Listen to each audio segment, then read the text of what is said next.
On this episode of the Motorsport Recently Show, only a handful of years ago you couldn't fill up the top prototype class for love nor money, and now we have the luxury of having a hypercar on the reserve list. Never doubt the tenacity of a Polish baker. But I don't think the car will be good enough to challenge for the championship this year. Bold, I know. You're only supposed to blow the bloody doors off. Hello everybody, my name is Jack McKenzie, and joining me on the mic as usual is the wonderful Chris Whitfield, and fresh off the back of another podcast, and possibly very hyperactive because it's late in the UK and she's overtired, it's Caitlin Penny commentary, and you are listening to the Motorsport Recently Show. Guys, welcome along. Caitlin, why don't you tell us a little bit about what the podcast you just did was about? Hello, I was just doing a podcast about GPWC, which is the main sim racing championship that I commentate. And yesterday was the first race of the season, the first support race of the season, which I was in, and I did terribly. And the first Grand Prix is on March the 13th, and I'm so freaking hyped. And the podcast I was just in went massively over time. We tried to record it in about an hour. We ended up running about 2 hours over. So I am very tired, but also very hyper. And if tonight's broadcast goes over the like an hour, I might just friggin' die for real this time. This could be Caitlin Penny's last appearance on the Motorsport Recently Show. Chris Whitfield, what have you got to say? Well, first of all, I've already queued up the Sarah McLachlan tribute song in case that happens. I don't know what. Insert comment here. There was a point in there somewhere, but it's been completely lost. Caitlin, what we heard about your Citroen C1 test drive on last week's episode of the show. What are you test driving this week? I have got a Nissan Micra queued up for tomorrow, so we'll see if that's any good. And then on Friday, I've got another Citroen T1, this time hopefully one that isn't all beaten up and broken. So that's what I got queued up. There's also a couple more cars that I'm potentially looking at, but nothing confirmed aside from those two. Alrighty, leave your car suggestions in the comments, either on YouTube or on Spotify. We want to hear them and we'll read them out on the show next time. We're not here, of course, to talk about Citroen C1s, not exclusively anyway. I'd say the main focus of this week's episode of the Motorsport Recently Show is the fact that the entry list for the 2025 24 Hours of Le Mans was released during the week. And that has actually given us a good chance to have a look at the Le Mans only entries that will be joining the grid. We've, of course, talked about the entries that are coming over from the WEC at length, both on our WEC season preview program as well as the other episodes that we've had of the Motorsport Recently Show so far. But now we know who will be joining the grid as special Le Mans entries. We will do a proper Le Mans preview at some point in the future, but I've got them all noted. I've got all of the special entries noted down here, and we're going to talk about them in this episode of the show. So for this race, we are going to have 62 cars on the grid for the 24 Hours of Le Mans. 21 of those will be hypercars. 17 of those will be LMP2 cars, because of course we have LMP2 joining the grid for the 24 Hours of Le Mans only, as has been the case for the last couple of years. And we have 24 LMGT3 classes. Should we begin with probably one of the major invitational entries that will be joining the grid, and that is, of course, Porsche Penske Motorsport. It's the IMSA lineup. It is the IMSA lineup, that's very true. So joining the grid is the number 4 Porsche Penske Motorsport car. So we actually discussed in our WEC season preview that there'd very likely be a Porsche Invitational car coming over from the United States to race at Circuit de la Sarthe, and we now know exactly what that is. So the number 4 car will be driven by Felipe Nasr and Nick Tandy. This is, of course, the Daytona 24-hour winning crew that is coming over to now contest one of the other major 24-hour races. However, the third driver for that has not been confirmed. What do we think about this entry, guys? And do we have any speculation on who the third driver is going to be for this entry? Well, I heard TBA is available to run in the 4. Can't wait to see what TBA does. Yeah, always available, always up for these things. I think Roger Penske should do it himself. He's always sending his drivers out there. Why doesn't he give it a go? He was a racing driver back in the day, right? I think He certainly actually was, did yeah. run at Le Mans. It wouldn't surprise me, but I suspect that the last driver on that team will probably be one of the IMSA drivers coming over, but that sort of remains to be seen. So that's very exciting for Porsche Penske Motorsport. This will probably be one of the yes. I've actually done the research. I looked it up, so you don't have to. Oh, thank goodness, someone has.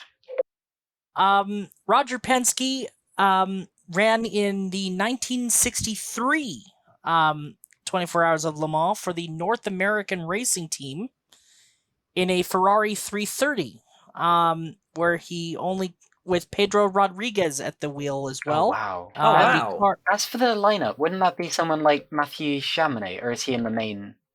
Mathieu Jaminet is driving the 5 car. So Okay. this is what I'm trying to figure out, because at Daytona, Lawrence Van Tour was, I believe, the other driver on the race-winning lineup, but he's already committed to racing for the number 6. So I'm actually trying to look through their factory drivers and figure out who is actually still available to go and do it. I'm assuming it would probably be one of the full-time IMSA drivers. And also, it should be noted, to put a period on this, Penske and Rodriguez completed 9 hours or 113 laps before they broke an oil line. Oh wow! And put themselves out of the race. Not quite Penske perfect on that occasion, I'm afraid. No, not on that particular occasion. It was a privateer Ferrari run by the North American Racing Team.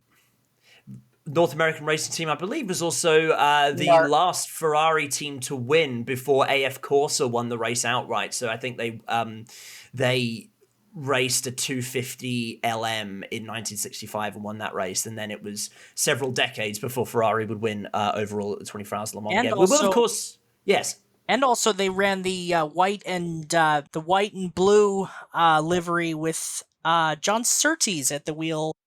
Yes, I think it was in 1964, but I believe they actually did they run it more than once, or Yes, it was the 2 season-ending Grand Prix in the USA and Canada, I believe. Oh, so this was a Formula One entry. It was actually, sorry, USA and Mexico, I think.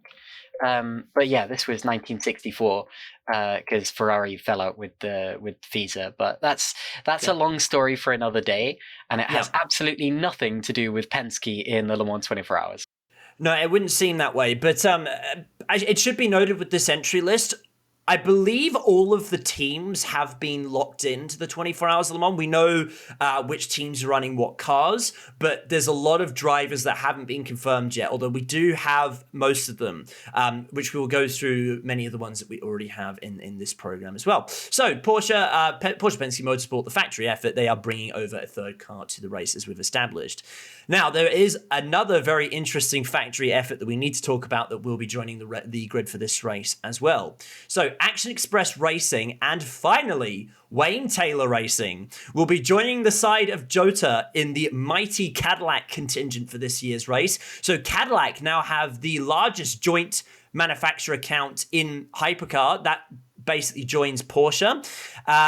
We have Action Express. They've, of course, done Le Mans before. They did that with the wheeling car before, and they're going to be doing that again this year. So they're bringing the number 311 car to the race with Jack Aitken, Felipe Drugovich, and Frederick Vesti.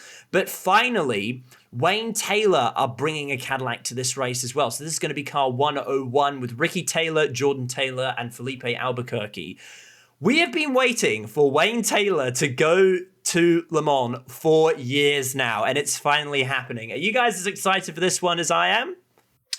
Well, with those 3 drivers in the car, I just hope they can all agree and tailor the car to their own liking. Oh, very good. Very, very good. Chris is cringing at that pun. Sorry. I'm just like, also this is what you have to expect from me, guys, because I don't know what I'm talking about. We've long established this with sports car racing. You guys are the experts. I'm just here to make silly jokes about Napoleon or Egypt. Or The Napoleon friggin- one was really funny, actually. I love that joke Thank so you. I much. was proud of that one. Egypt was better, I think. Egypt was funny, actually. That Although was Caitlin just- doesn't want to talk about That was Egypt just a again. throwaway comment, and that was very silly. But no, in terms of Wayne Taylor Racing, we know they're good. I was not aware they'd not raced at Le Mans. Actually, they're always contenders at Daytona. Are you sure this is the first time doing? This Well, is Wayne Taylor himself has raced at Le Mans, but his team most is not. recently, Okay. most recently as a driver in 2002 for Cadillac. Exactly. So that was one of the things that Wayne Taylor actually said during the week, that he came to Le Mans with Cadillac in 2002, and both Jordan and Ricky were there as spectators when they were, of course, much younger than they are now. But now, several years later, well over 20 years later, he gets to go back to that race, now sitting on the sidelines watching his sons go off and race a Cadillac, which is very, very exciting for him. I also believe he actually has a class win. Wayne Taylor does in 1998 with Doyle Reese Racing in a Ferrari 333 SP. He won the world sports car class, or LMP1 class. 8th overall with co-drivers Eric Van de Poel and Fermin Velez. He certainly doesn't have a class win with Cadillac, though, because the Cadillac racing program back then is certainly not the Cadillac racing program that we've come to know now. This was during the very ill-fated North Star era. So he did the race with Cadillac in 2000, 2001, and 2002, all with a best class finishing position of 5th place in 2001. But where he not, was not driving great. the privateer entry, it should be noted. Yeah, I was just looking here. I should mention, this is not Dams. coming from the top of my head. Yeah, it was with Dams. Dams we, of course, know from various other forms of racing, and I didn't know that they ran a Cadillac program, but I do now. Me neither. So I've learned something. The listeners have hopefully learned something as well, and that's very exciting.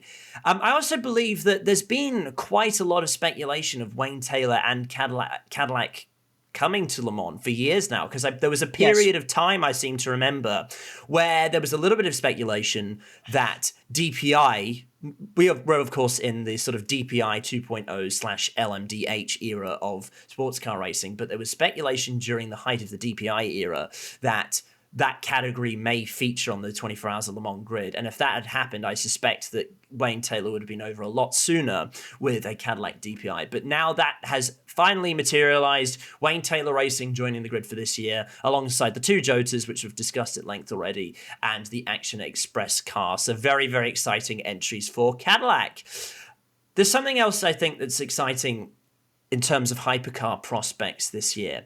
And I believe that this speaks very highly to the success of our current prototype class. The first car on the reserve list for Le Mans, so this car won't be racing unless something actually pulls out in any of the classes, but this is first on the reserve list, of which I believe there are 6 cars off the top of my head. Correct. There is a Proton Porsche 963 hypercar on the reserve list. They do have a car confirmed in... Sorry? That's pretty normal. Well, no. Here's the thing. So they've already got a car confirmed in the race, and they have... but this other car is the number 44 car, which should it race will be driven by Tristan Vautier and 2 other drivers, I suspect, as well. But what I think this speaks to, and it might be normal to have a top level prototype on the reserve list, but why I think this is special now is that only a handful of years ago, you couldn't fill up the top prototype class for love nor money. And now we have the luxury of having a hypercar on the reserve list. Not in the main show, on the reserve list. That is wild to me. I think that speaks to the success of the current class, and we are certainly in the golden era of sports car racing. That is a good point, Jack. I was a bit confused at first as to why you had them on the reserve list as well, because I was like, well, yeah, but they've already got a car in the show, so like, big whoop. But you're absolutely right. This does speak to the strength of hypercar as it is nowadays, and I'm very glad to see that. Chris, what have you got to say on that? And also, it should be noted that already There's 4 Proton affiliated entries in the Le Mans 24 Hours. There's the 2 Mustangs, the 77 and the 88. There's an Iron Lynx Proton LMP2 that's going to be driven by Jonas Reed. And, of course, the number 99 Proton Porsche with Neil Yanni, Nico Pinto, and Nico Varone. Yeah. Now, the 5th car, if there's a 5th entry, I suspect it might be the Mustang sampling car. Well, hang on. You've actually missed one. You've missed one of the Protons. So I've got the entry list open here at the moment. There is the number 11 Proton the competition 11, yes. LMP2. So this car was invited over from the Asian Le Mans series and will be driven Asian by Le Mans series champions. Yeah. Giorgio Roda. So that's the driver for that car at the moment. Although no other drivers have been confirmed. That will be a Pro-Am entry as well. Yeah. So that's very, very interesting on that front. But you're right. Yeah. So Proton do have a number of cars in the race already, and I do agree. I believe that would probably be the Mustang sampling car. This is, of course, the IMSA car coming across. And it actually says, it's the IMSA car coming across. So, yeah, if they do race, of course. You know what it reminds me of, having all these entries? It reminds me a lot of what Team Scandia did at the Indy 500 when they once entered 7 cars at the Indy 500. In 1996, they entered, or 96 or 97, they entered 7 cars. Yeah. And made the show with all of them. Well, statistically, if you have more cars entered, one of them's more likely to win. I remember a quote from a few years ago, and I'm going to paraphrase this quote because I don't remember exactly what it said, and I don't remember who said it either. But effectively, at Le Mans, you want multiple cars because one's going to crash, one's going to have a mechanical problem, and the other one might actually do well. And I think that's almost the logic that's been applied here. So why don't you? So all of the cars from Team Scandia, they qualified for Indy, yes? In 96 and 97 they did, yes. And how did they do? And also the Racers group did that once at Daytona in, I think, 2007. They actually entered 6 Porsches they would for the 24 hours, but one actually, I believe, won. Yeah. If I remember correctly. So what year was that, did you say, sorry? In 2007, the TRG cars, they entered and I think won or finished on the podium. Yeah. So yeah, manufacturer proliferation it's not manufacturer or team proliferation is not an uncommon thing. I mean that's of course what Porsche have done and what Cadillac have done for this year. They've sort of put themselves in the box seat by bringing in as many cars as possible. So I think that's great, and I think that I love that Proton have sort of worked to keep those grid numbers up, and I think it's very exciting that they've got a car on the reserve list as well. And the like the way it would work, like the hierarchy for the I refer to Peugeot as an example in 2009. There was the French entry, the one that the home nation and Peugeot wanted to win. If that didn't work, they had the LMS entry, so basically the one that would run for the full Le Mans Series championship. And the car that won in 2009 was the other guys. Which would be David Brabham, Alexander Wirtz, and I believe Marc Genet. Hang on, let me check. Very good lineup. Sorry. Yeah.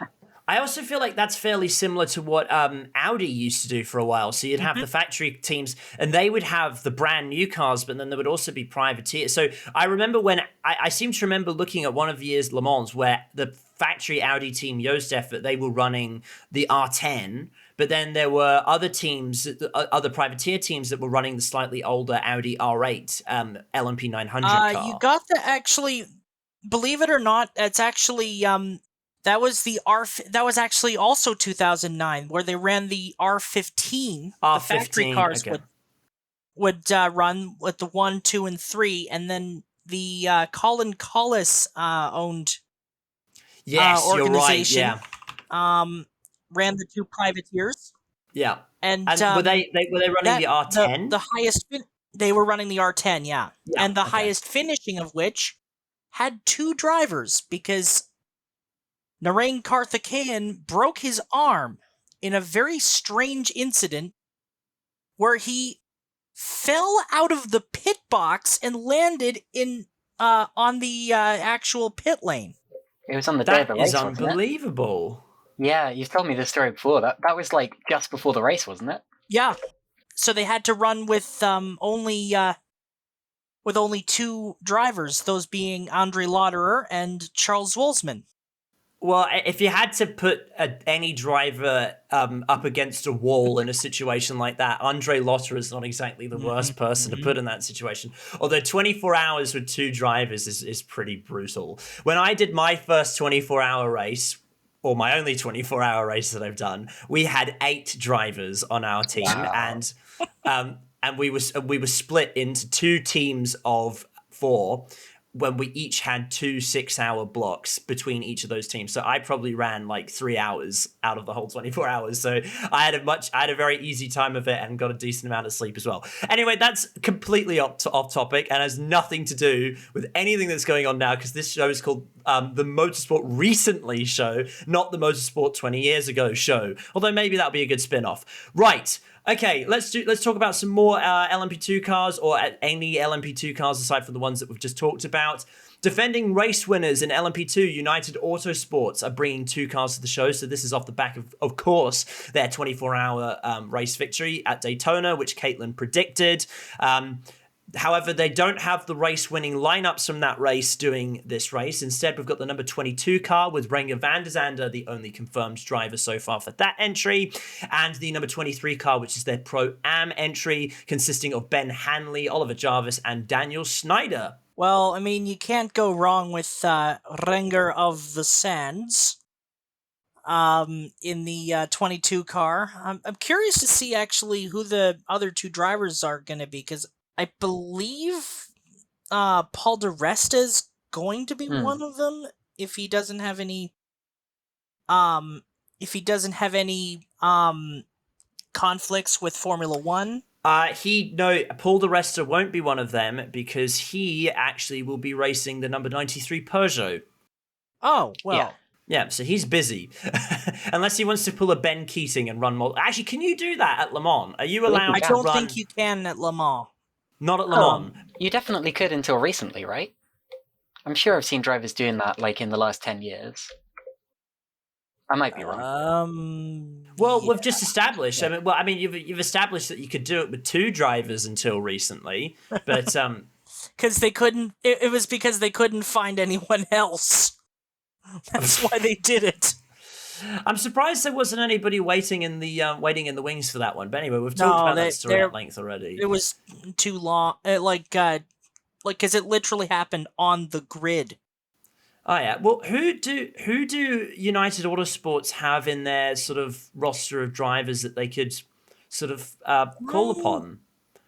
Have they got James Allen? No, James Allen. Yeah, no, James Allen shouldn't be busy. Is he on anywhere on the Le Mans grid so far? I don't think he is. Isn't that the team now? Okay, I'm going like 5+ years back, but like, isn't that the team Alex Brundle used to race for? United Autosports. Yes. When did he last do it? Gonna have to do a we are checking moment on that one. Yeah, so Alex Brundle. I have a feeling his last time was like 2017, maybe around then. His last time was it was 2022 where he did that with Inter Europol. He call him up. I don't know. Is he available? Hang on. I think he should be available because Inter Europol, they've already got their lineups confirmed already. So Alex Brundle, get out of the commentary box and get back into the car, please. That's complete speculation, of course. I don't actually know who they've got in their roster. Well, I mean, we're allowed to speculate. We could. Well, yeah. But I actually don't know who's he employed by at the moment. Actually, of course, last year, they won in LMP2 with Bijoy Garg, Oliver Jarvis, and a certain IndyCar driver by the name of Mr. Nolan Siegel. I've also just looked up. So Alex Brundle is a gold driver. Would that sort of preclude him from doing? Actually, no, because that's that's not a Pro-Am car. So unless it would conflict with Renger. one of the ELMS entries, so this could actually be I think this is actually the ELMS entry, not the WEC one, because the WEC one is Schneider, Jarvis, and Hanley. I think this is the no. ELMS. That's the entry. other. Both United cars are ELMS, according to this list. So United don't have any of their IMSA cars on the grid for this year because it doesn't exist. Well, it did for a while. So anyway, those are the confirmed drivers at the moment. I'm not entirely sure how certain driver ratings would sort of conflict. So Alex Brundle, depending on what the specific rules are on driver ratings, he may or may not be able to do that. I don't know yet. I'll have to do a little bit more digging on that as well. But yes, United Autosports. This next entry might be a little bit more interesting to you, Caitlin, because somebody is making their Le Mans debut, and that's somebody, actually there's two debutantes that I want to talk about. We'll talk about the first one now. Jamie Chadwick will be making her Le Mans debut as the only female driver in LMP2, and she'll be driving the number 18 IDEX Sport car. The rest of those drivers have not been confirmed, but Jamie Chadwick making her Le Mans debut. I'm surprised they only have one driver confirmed in that car, but I guess we have seen that before, such as with Vautier and Van der Zande. But yeah, very cool. Jamie Chadwick, I think a lot of people aren't quite sure where she ranks up amongst her kind of peers, because obviously she's done very well against other females, and I think people might have been expecting her to absolutely dominate when she went to America, for example. And I think that the fact that she didn't win the championship or whatever has rather overshadowed how well she actually did. Jamie Chadwick is a very established racing driver. Sports cars is absolutely the right place for her, and I'm looking forward to seeing her racing at Le Mans. Yep, so Jamie Chadwick, she's done a little bit of sports car racing before. Looking through her record, she's done the 24 Hours of Nürburgring before, which she won her class in 2019. We, of course, know her as effectively the golden child of the W Series that preceded F1 Academy. So she was probably the biggest name that series produced. And she is also doing the European Le Mans Series this year as well. And she's doing that with the Genesis Magma IDEX Sport entry as well. So I suspect that may eventually lead to a hypercar program for her as well. But very exciting for Jamie Chadwick. Case, yeah. I think she's going to be on the short list for IDEX Sports. For IDEX Sports entry with the Genesis in WEC. But they're basically IDEX Sport is basically the team that is going to be running in ELMS just to develop the team around, so that they could build the Genesis and test it. They're going to be the official team in WEC. I'm not sure about IMSA as of yet, but that's in 2027. I'm suspecting it might be either Ganassi, or unless they go with Ford, or I suspect it could be Brian Herta Autosport ? Well, who takes that entry over? If I was Ford trying to find a team to run with, I think it would probably make sense for Proton to switch out of the customer Porsche program and take on the Ford factory program, since they're already running the Mustang program anyway. Why not uniform the whole thing? There's also a little bit more also on Jamie Chadwick. She's done some other sports car racing I haven't mentioned as well. Yep. She won the British GT Championship in GT4 in 2015. She also won the Silverstone 24 Hours in 2015 as well. All right, let's move on to another debutante. So Luca Giotto will be making his Le Mans debut with Inter Europol competition. Inter Europol brings two cars to the race. The number 34 car consisting of Nick Bouillet, Luca Giotto, as I just mentioned, and Jean-Baptiste Simonauer. I am surprised I made it through that name without messing that up. I probably did mess it up anyway, but hopefully that's good enough. And the number 43 car will be driven by Tom Dillman, Jakub Smiechowski, and Nick Yellerly, completes that lineup. I'm actually surprised that Luca Giotto had never done Le Mans before. He was, of course, on the Formula One feeder series ladder for many years with varying degrees of success with that. And he's jumped around to other series as well. But now making his first Le Mans start this year with Inter-Europol competition. Yeah, I didn't know it was his first start at Le Mans. That's cool. Very good. The reason that there's a second Inter-Europol car, apart from the fact that they make some really good breads, because, of course, the Inter-Europol are funded by Polish bakers. The reason for it is the fact that Nick Boole is the driver that got the auto invite for the number 34, because he won the IMSA, the Jim Truman Award for Best Bronze Driver in LMP2. There you go. And then, yeah. And Ori Fidani was the entry for the GT3 class for IMSA in the number 13 Corvette, which we probably will talk about later on. Now, whenever I think about, I mean, first of all, it's interesting to see Luca Giotto on the grid, but whenever I think about Inter-Europol competition, I always think about the 2023 race, when I believe it was Fabio Scherer who was driving with a very not in good condition foot, and they still won. Am I the only one who remembers that, or was that a special race? Never doubt the tenacity of a Polish baker. Well, Fabio Scherer was Swiss, but yeah, no, that was yes, but the entry, Polish bakers. Is that true, or are you just making that up? No, they're actually Inter-Europol actually does have funding is funded by a bakery. And they actually make some pretty good breads from what I'm hearing. That's fascinating. I did not know that. I've learned yet another thing on this episode of the Motorsport Recently Show. We have some other LMP2 cars to talk about as well. So I think it's really good to see AO racing on the grid this year again. AO. Yeah, AO, that's it. And I believe this will be Spike. I don't see any reason why it wouldn't be Spike. It should be Spike, and if it's not Spike, they should change that immediately. So, IMSA fan favourites, of course. There we go. Chris enthusiastic about that as well. This is, of course, the AO by TF effort. This is car 199 and will be driven by Dane Cameron and PJ Hyatt so far, and I don't believe there is another confirmed driver for that lineup just yet. So do we know if it's Spike yet, or is it another livery that they're going to be using? It will be Spike. It is going to be Spike. And the reason they got the entry was because they won the AO.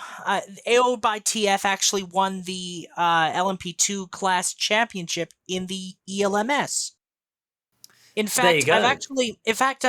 if I would like to run down the automatic entries if you'd like. So the champions from the ELMS, AO by TF, which will be the 199, and the Iron Lynx Mercedes,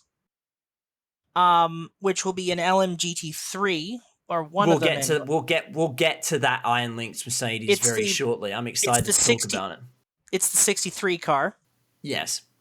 And I think I know why. Second place in ELMS was Inter-Europol, which is the we just talked about that one. And also, like I said, never question the tenacity of Polish bakers. They were second in LMP2. AF Corsa also has an LMP2 Pro-Am entry. It's the 155 for Francois Perotto. In an Orica. An Orica in Le Mans? No way. RLR M Sport was the LMP3 champion. They will be represented in LMP2 with Michael Jensen driving. The hypercar at large entry for IMSA will be the number 4 Penske Porsche. Nick Boole in the 34 Inter-Europol entry, and Ori Fidani in the number 13 Corvette. Algarve Pro was the Asian Le Mans Series LMP2 champion. They will be represented in the number 11 car for Giorgio Roda. It's a Proton entry, I believe. Or hang on. Yeah, no, that was the Proton entry we discussed earlier. That's correct. Yeah. Yeah. And Manthey Racing will have a GT3 entry.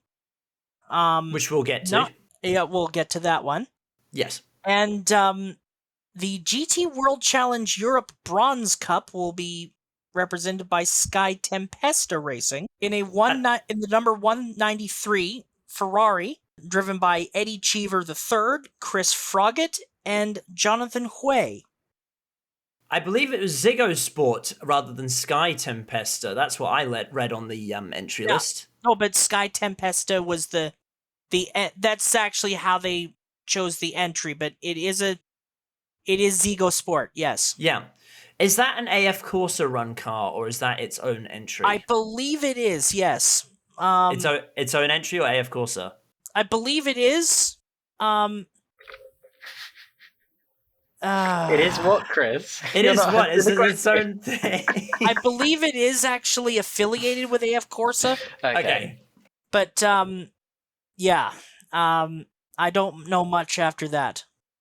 Yeah, I do think that the never doubt the tenacity of a Polish baker. We've been as of last episode. I'm adding special intros to these episodes, and that has to be in the intro, I'm afraid. So expect that at the start of this episode. And if you're listening, you will have already seen that on the YouTube version as well. You ended your last point talking about Ori Fidani and the Corvette. So AWA Racing will be joining the grid with LMGT3 as you said, an invitational Corvette. This car will be driven by Ori Fidani, Lars Kern, and Matthew Bell, and this is of course the Daytona 24-hour winning crew with this Corvette. I think that's really yes, but not the winning chassis. That chassis that won at Daytona has actually now officially been retired. Yes, in fact, I do remember you talking about that. Toronto Auto Show on display.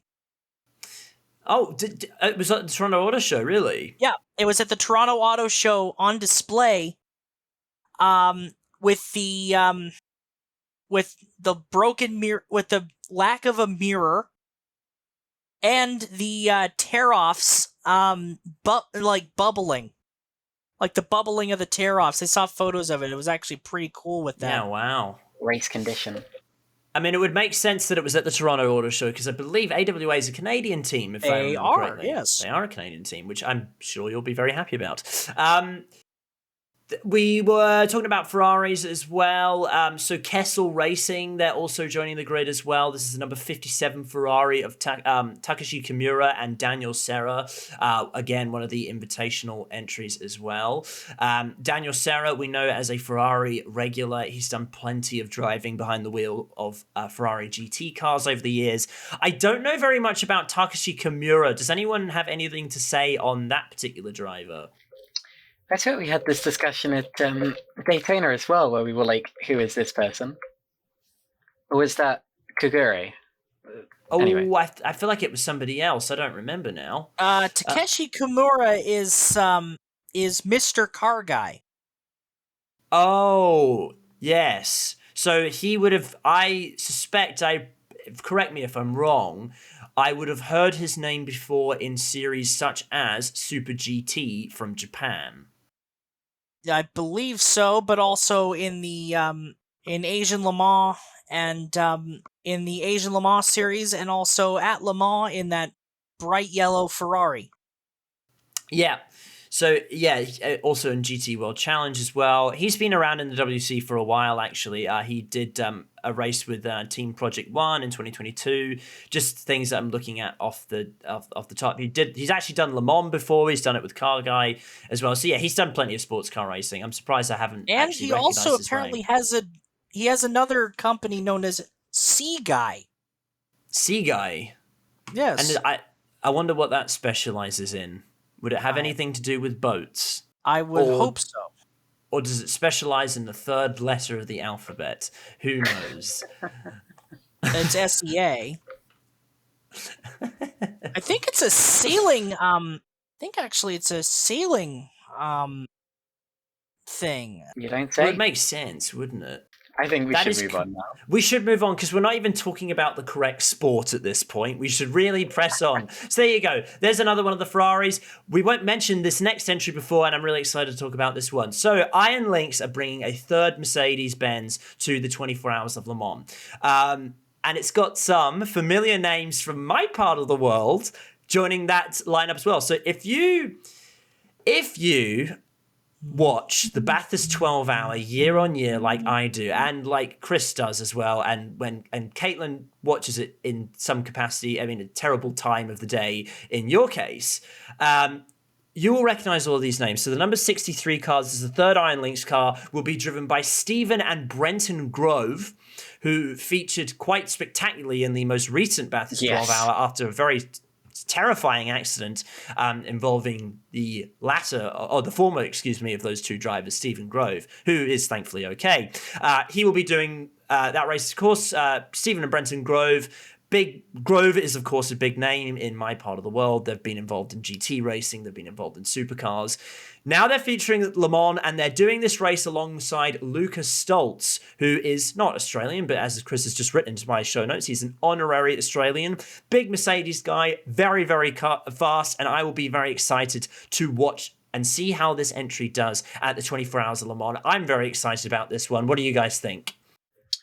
You mentioned earlier you thought you knew why they were number 63. Is that a George Russell reference, being a Mercedes? Or No, I don't think it does have anything to do with Russell, because it's just 61 and 62 were the first Iron Lynx cars, if memory serves me I think it's just in numerical order. Yes, okay, so small correction on my part. So the number 60 Iron Lynx, there's the number 60 and the 61 Iron Lynx cars, which are the full season cars. And then the 63 is the Le Mans only car. So that's how we've ended up at that. And so we've skipped a number, but that's fine. That all sort of makes sense. It should be mentioned, so Mercedes are bringing 3 cars to the 24 Hours of Le Mans, and this is their first appearance at Circuit de la Sarthe since the very ill-fated race in 1999. I've already made my joke about hoping that program takes off, so I won't say that again. You won't do it again. let's just say Stephen Grove's already given that a good shot, hasn't he? Yes, he has. That Bathurst crash, whoa. Yeah, that was scary. Weren't they the number 222 or something like that? Or am I getting them confused with a different car? That was the Scott Taylor entry, the 222. The Grove car was the 4, I believe? Number 4? I really don't know what I'm talking about then, but yeah. So it's also my understanding that the Grove are relatively new to racing Mercedes. They were a big Porsche team for a while, but I think they've recently made the switch over to Mercedes-Benz. This isn't the Grove team that's, of course, going to Le Mans. This is under Iron Lynx, so I suspect there may be a couple of Grove stickers on that car when it is eventually unveiled. But Stephen Grove, Brenton Grove, Lucas Stoltz, Lucas Stoltz is particularly familiar with Mercedes, and then Stephen Grove and Brenton Grove are making their names for themselves at Mercedes. But there you go, that's the third Iron Lynx car. We mentioned an additional Manthey car, as Chris mentioned just earlier. This is the number 90 car, so this will actually be the third Porsche 911 on the grid for this year. This is car number 90 with Antares Au from Hong Kong. Klaus Bachler, who's really, really making a name for himself in Porsche sports car racing, and Loic Hartog completes that lineup as well. Chris, have you got anything to say on the Manthey front? This is the Asian Le Mans Series entry. Yes. This is the champion of the Asian Le Mans Series in GT3. Just want to clarify that as well. And the 63 is the ELMS entry. Yeah. The 63 Mercedes is actually the ELMS champion entry. Yeah. So this is actually, I'm not sure. So are Iron Dames, because Iron Dames are, of course, running one of the other Porsches, is that car run exclusively by Iron Dames, or is Manthey also involved in that car? It's affiliated it's basically it's Iron Dames, but it's run by Manti. Yeah, okay. So effectively, It we've is got three basically different Iron Manti Dames cars. by Manti. Yeah, so we've got 3 Manti cars on the grid, although this is the only one that's just called Manti, because the other car is the Manti First Form car, and as we've discussed in previous episodes, the other car after that, number 85, is the Iron Dames machine. And also to put a period on the Sea Guy thing, apparently, I just looked it up. Sea Guy is a marine leisure firm, and the founder, who is of course the bronze driver for the car guy entry, or for the Kessel entry, Takeshi Kimura, has made a yacht that he has called the Lexus LY 650. Yes, it is a Lexus LY 650, and he did his own christening ceremony for the craft, and yeah, that it certainly looks the business. I'll tell you that much. I just looked at like interior photos of it, and he actually did his like a ceremony for it, like for the start of the company as well. It's like I can't wait to see him at Le Mans. My closest or my best racing related yacht story was a few years ago when my family went on holiday, as we usually do, to the Isles of Scilly off the coast of Cornwall. And Scilly, it's Silly. it's silly. It's an old fishing community, so a lot of the boats there are, they've been there since the 70s, and they've had a lick of paint or whatever, but not really much else done to them.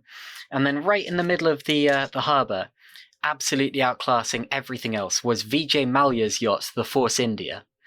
And yeah, we actually ran into him a couple of times that holiday. It was pretty funny. And that was while he was being investigated for tax fraud. So it was also kind of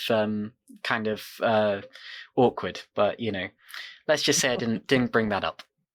I think the yacht may have been a giveaway on that front, but anyway, we're talking about the wrong sport again. Let's cap off Le Mans entries very quickly. So we've touched on these a little bit already.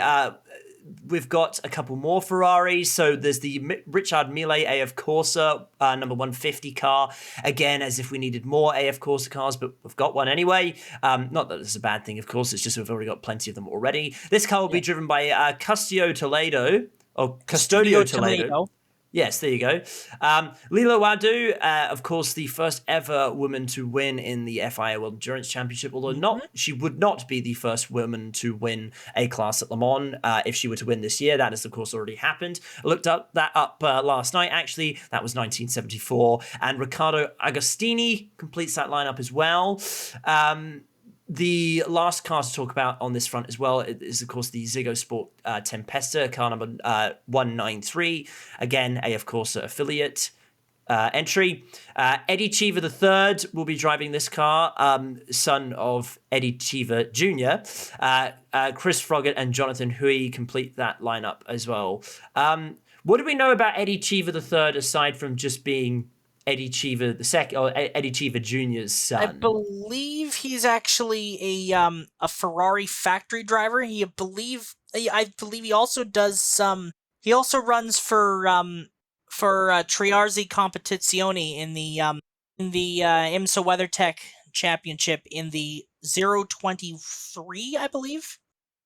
Yeah, he's a very experienced GT driver. I mean, he's been around since I started watching GT racing, over 7 or 8 years ago. So yeah, he's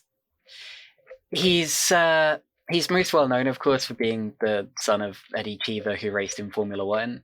But he does have experience plenty of experience. I'm not sure, but I think Riccardo Agostini is actually the son of Giacomo Agostini. Of Giacomo, the former motorcycle world champion, and also Aurora former AFX Formula British One F1 driver. Yeah.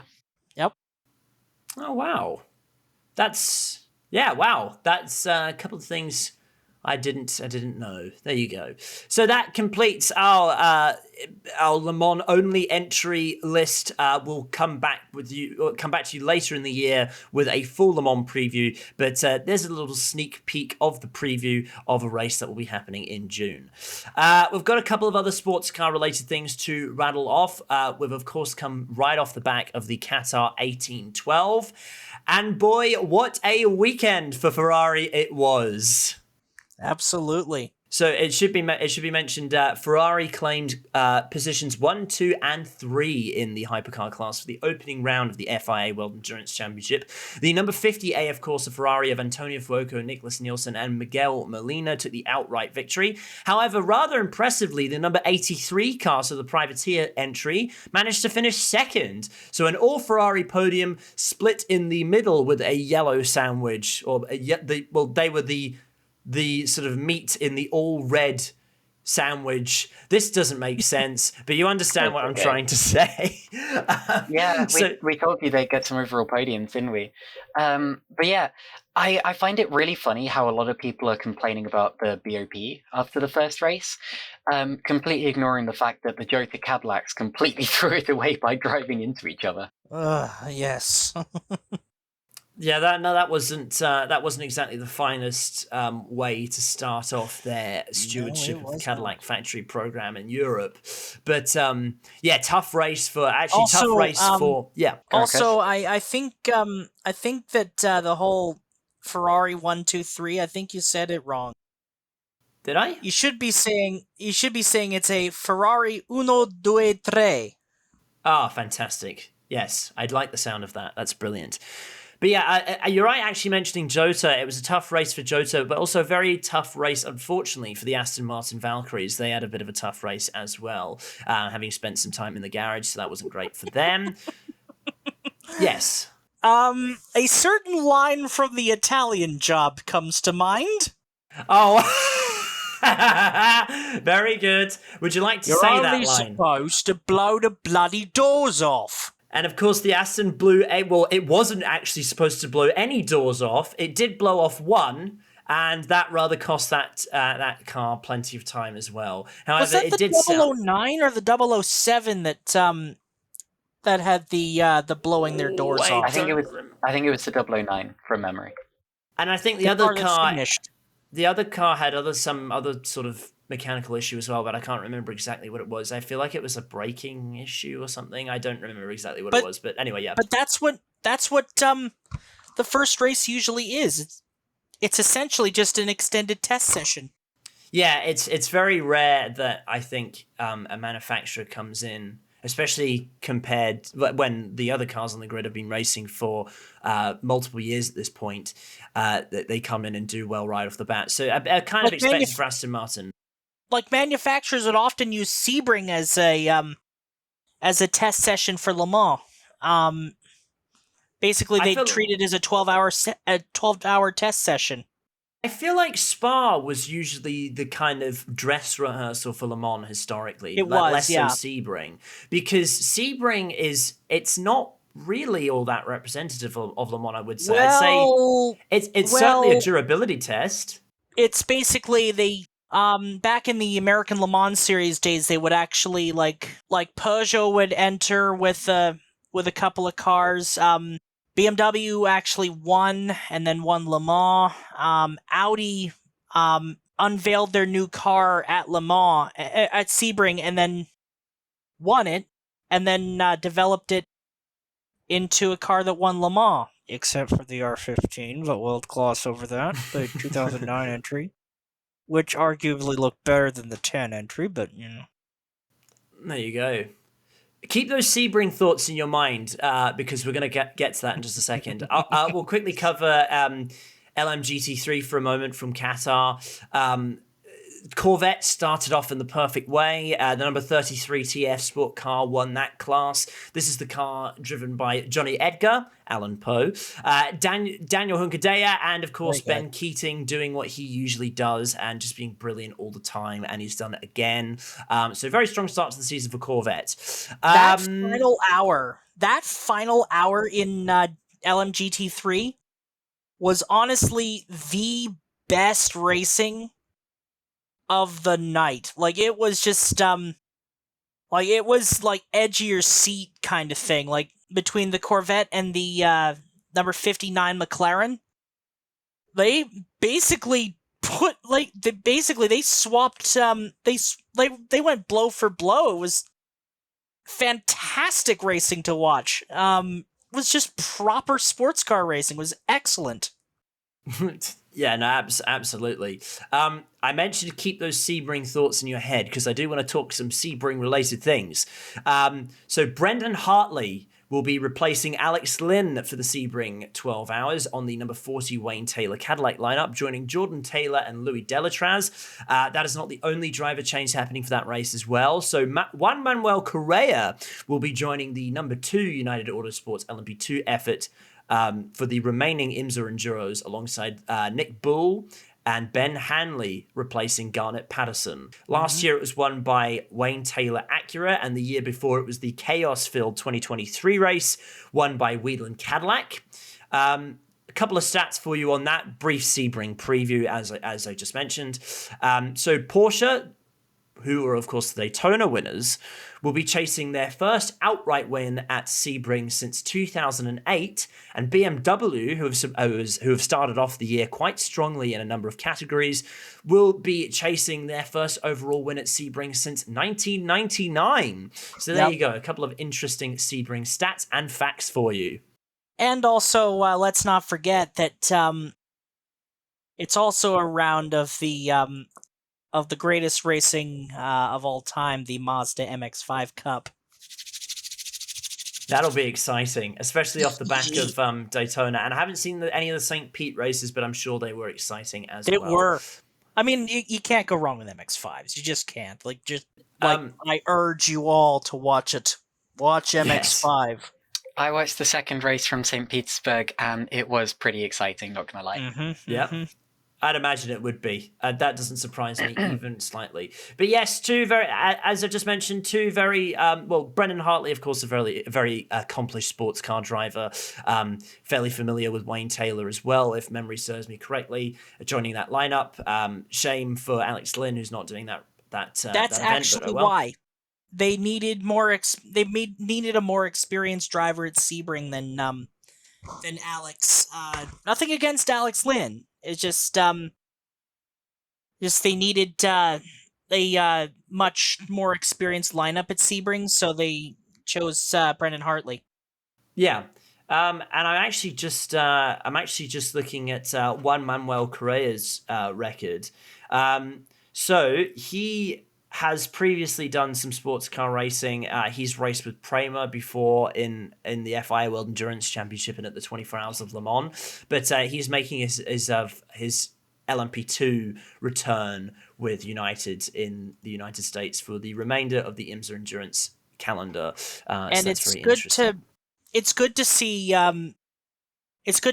Juan Manuel Correa make a return in general, because of course many people might not remember this, but he was part of the unfortunate accident that happened at Spa in 2019, which we covered on the previous show, involving the late Antoine Hubert.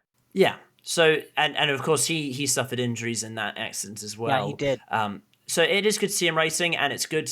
He's obviously back in Formula 2 these days, but it is also good to see him diversify his racing efforts. And that sort of brings about the end of the sports car news for now. We're going to move on to Caitlin's specialist subject, Formula 1. Sorry, I'm still hyper. I've been recording for far too long tonight. But yeah, what F1 news have you got? What's going on? Oh yeah, it's the Australian Grand Prix.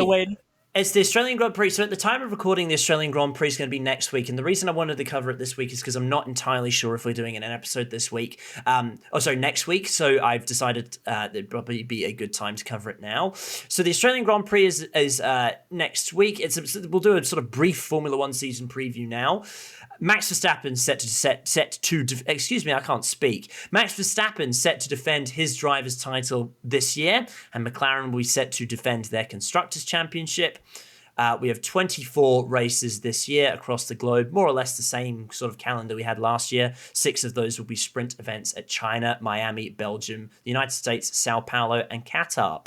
And I wanted to ask you guys about your predictions for both the Australian Grand Prix and the Formula One season in general, and see if you guys had anything interesting in mind that may happen throughout the year. Caitlin, do you want to start us off? We haven't heard much from you this episode because we've been talking sports cars the whole time. So please, the limelight is yours. Okay, so obviously the limelight is on Max Verstappen, not just me. He is a bit of an unknown for this season because Red Bull are a bit of an unknown. In preseason testing, it initially appeared that the car was the same as last year's car. Even some people who, I follow The Race, for example, with Scott Mitchell-Malm and all of those figures who they know their stuff. They know when a car is brand new. They looked at the Red Bull and they were like, is that it? That looks like the car you turned up with at the last race of last year. But Red Bull say that they have come up with a brand new, basically completely revolutionized the car. Everything's different. And I can only assume that most of that has gone into stuff you can't see below the bodywork, like cooling and packaging and stuff like that. The trouble is, they didn't really demonstrate it that much in testing. They actually did the fewest laps of any team, which for Red Bull is very surprising. And it hints at potentially some little reliability issues, a little bit of uncertainty with the car. They may have had to set it up more between runs. That is intriguing to me. As for Max Verstappen, we all know he's at the top of his game and he may well be able to win races even when the car is not at its best. But I don't think the car will be good enough to challenge for the championship this year.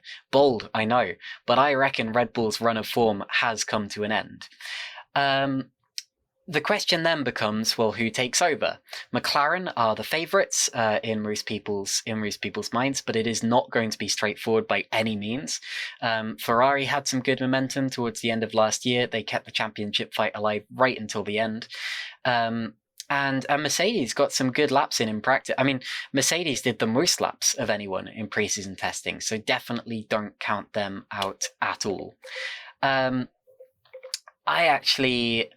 I don't know how many of you follow me on Blue Sky, but before every Formula One race weekend, I post my predictions for the top 5 from the race. And I would love to start including this as a little segment on this show. Love it. Let's do it. Okay, so my top 5 predictions for the Australian Grand Prix. As posted on Blue Sky, and I should note this is before any of the practice sessions, before qualifying, before any potential penalties have been released or whatever. I hated how many times I had to redo my predictions last year because of grid penalties being released last minute or whatever. But anyway, in 5th place, I have Carlos Sainz's Williams. Yes, I'm feeling that much of a shock result. Obviously, Carlos Sainz topped the testing times, and everyone's been very quick to point out, okay, you can't really take much from preseason testing times. You've always got headliners. I mean, last year, Yuki Tsunoda set like the 2nd or 3rd fastest time or something like that. But the Williams looks stable. That's the most important thing. There were barely any mistakes made by either of the Williams drivers throughout the whole of the preseason testing, and both of them looked very happy.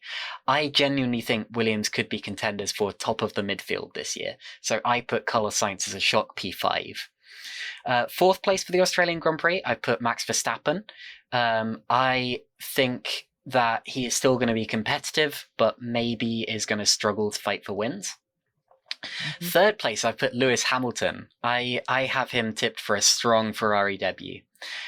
1st and 2nd, I've got the 2 McLarens. I've got a McLaren 1-2, but I have got Oscar Piastri winning his home Grand Prix, because wouldn't that be a story? Jack's eyes just lit up after you said that.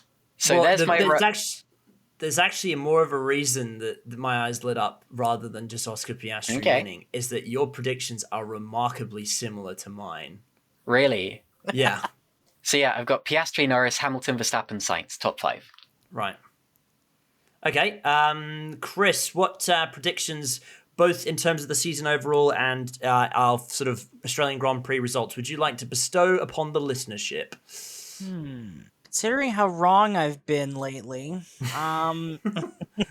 I think Caitlin's right about Williams. I think they're going to be very strong, possibly a sleeper for the season. As for the Grand Prix this weekend, or next weekend, or whenever it is, I think it's going to be Piastri, Hamilton, Norris, Charles Leclerc, and Max Verstappen. Is that going down? Are you saying that Piastri wins? I think Piastri wins it. We got 2 for Piastri. Yeah, and guess what? I'm going to make this 3. Before I get into this, right? And to be honest, again, my predictions are actually remarkably similar to your guys' predictions. I want to make an overall prediction. I think we've kind of established this. Williams is the dark horse for this year, particularly Carlos Sainz. Really, really strong in testing. Probably the surprise of testing to see how strong Williams actually were. So, on that basis, I think Oscar Piastri is going to win the race in Australia. Yep. Lewis Hamilton's going to be in second. Max Verstappen's going to be third. Lando Norris is going to be fourth. And Carlos Sainz is going to be fifth. Wow. So we've actually all got really... And we bear in mind, okay, for the listeners, we did not discuss this at all beforehand. And we've all come to more or less exactly the same conclusion. That is incredible. You've copied my Blue Sky predictions. You've seen I it. don't even have Blue Sky. I don't have Blue Sky. So I don't know what you would have said. I'm also going to say for some of the other points finishers, okay.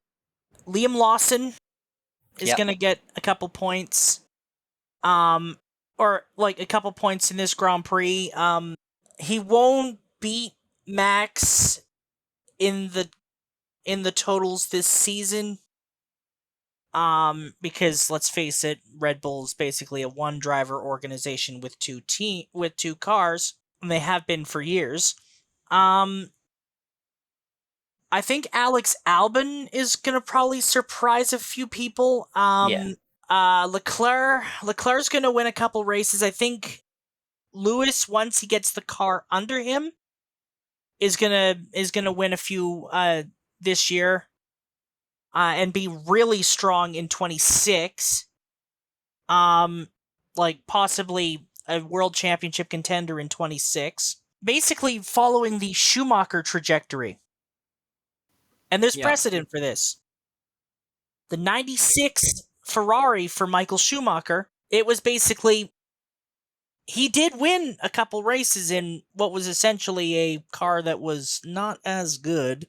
Yeah. But the time 1997 rolled around, he was really sort of nearly there. Until he turned into Jacques Villeneuve, but we'll gloss over that. Yeah. But as for I think Sauber is gonna be just like last year, where they get points through attrition. Yeah. Aston Martin is gonna probably surprise some people later on in the season. Have sort of an even Capelli 1990 French Grand Prix type of result. Yeah. Caitlin knows what I'm talking about, because of course the Leighton House because who designed that Leighton House, Murray? Adrian Newey, who is now moving to Aston Martin. Yes, and his pencils. I should say, anybody who's expecting Aston Martin to be super strong this year, it's my understanding that Adrian Newey hasn't touched that car yet. No. You're right. Yeah, so Adrian Newey's first day in the team was, I believe, at the start of this week as we're recording it. Yeah. So he had no input on this year's car as a concept. He will have a little bit of input on the upgrades as the season goes along, but he will have a lot of input on next year's car. Yeah. Yeah. So anyone who is expecting Aston Martin to come in and dominate like Red Bull has in the last few years this year, that's not going to happen, because as we said, Adrian Newey has not touched that car. Chris made an interesting point. I'm sorry to say that I think Haas is going to struggle. Sauber, like I said, is going to score points through attrition. Alpine... Best livery. Well, at least between the three of us. Oh, Alpine- Lucy's not here. We can say Lucy's we not can here. wax lyrical now. Sorry, Chris. Alpine, I think, is going to be second or third of the midfield runners, behind Williams. I'm curious to see actually how Jack Doohan does in his first race, because unfortunately the people in the motorsport media and Flavio seem to think he's on borrowed time as it is. Yeah, he is. I don't think so. I think he's going to run the full I think he should run the full season. I know Colapinto's waiting in the wings with money, but yeah, I think I could actually say that Jack Doohan possibly could get a point this weekend in Australia, but Ollie Behrman is gonna carry the Haas team for most of it. No offense to who's the second? Esteban Ocon. Yeah. No offense to, I almost said Hulkenberg. I'm that far behind, but Break out the VHS again. Slide rules. But no, I think that the midfield is going to be rather interesting to watch as well. Keep an eye on that. It's going to probably be Williams, Alpine, possibly Aston Martin, as the top three of the midfield, and then the other two at the bottom. Yeah, you did make an interesting. Well, a couple of things on some of your points. First and foremost, I do agree with you with Sauber. It is certainly a transitional year for that team. It basically since Alfa Romeo left as a title sponsor during the sort of transitional phase between Alfa and Audi. It's a sort of I get the sense that it's just get through the next couple of years and get to the Audi program and just survive until then. But you did make an interesting point. Here. Yeah. You did make an interesting point about sort of Lewis Hamilton at Ferrari, and I was listening to another one of my favorite podcasts. This is the Car Podcast with basically Chris Harris and friends. And what Chris said is that another Chris, not Chris Whitfield, Chris Harris, he said that while he was at Maranello and he was talking to people at Ferrari, the Lewis effect is already very evident, and they're saying that there's already an energy about the place that was the same when Michael joined Ferrari in the late 90s, and it's sort of the same energy. So it could be more or less the same deal. But I find that really interesting that all of our predictions were very similar to each other, and we'll see if that comes true in about a week and a half's time from now. Very exciting week of racing coming up with Sebring and the Australian Grand Prix on the same weekend. So there you go. I want to quickly say as well, although I have Piastri P1 in my standings, that's only for the Australian Grand Prix. I actually think Norris will have the upper hand over him over the course of the year. And I would say that if I had to bet on anyone being the world champion this year, I would say Lando Norris. However, I agree. It is going to be an extremely unpredictable year. I've said this many times, but you can usually anticipate who's going to be strong at the start of the year by who had the momentum at the end of last year. And it was so unclear who had the momentum at the end of last year because there were so many different winners in the last, 9 or 10 races of the year. It's so hard to tell. So honestly, it could be anyone's game amongst a variety of teams, and I'm so looking forward to seeing how this season goes. But yeah, my actual prediction for the championship is Lando Norris and McLaren. I think it's going to be a three-way fight between Norris, Hamilton, and Leclerc. Okay. Oh, Verstappen not in that equation. Very interesting. No. I think Lando Norris is going to win the Drivers' Championship, but I think Ferrari are going to win the Constructors. Yeah. Yeah, I think that's sort of my prediction. We've gone on a bit now. I'll finish off with a very quick listener comment because I've got to send my Northern Hemisphere co-stars to bed. We've got a comment from Wild Stallion BS900. This was from a couple of weeks ago. I was meant to answer it last week, but I'm going to finally answer it now.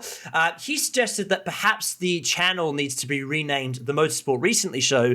Triple Crown Racing will lead you to horse racing first on searches. I should explain that you have to you've got to search the channel name and find the blue logo.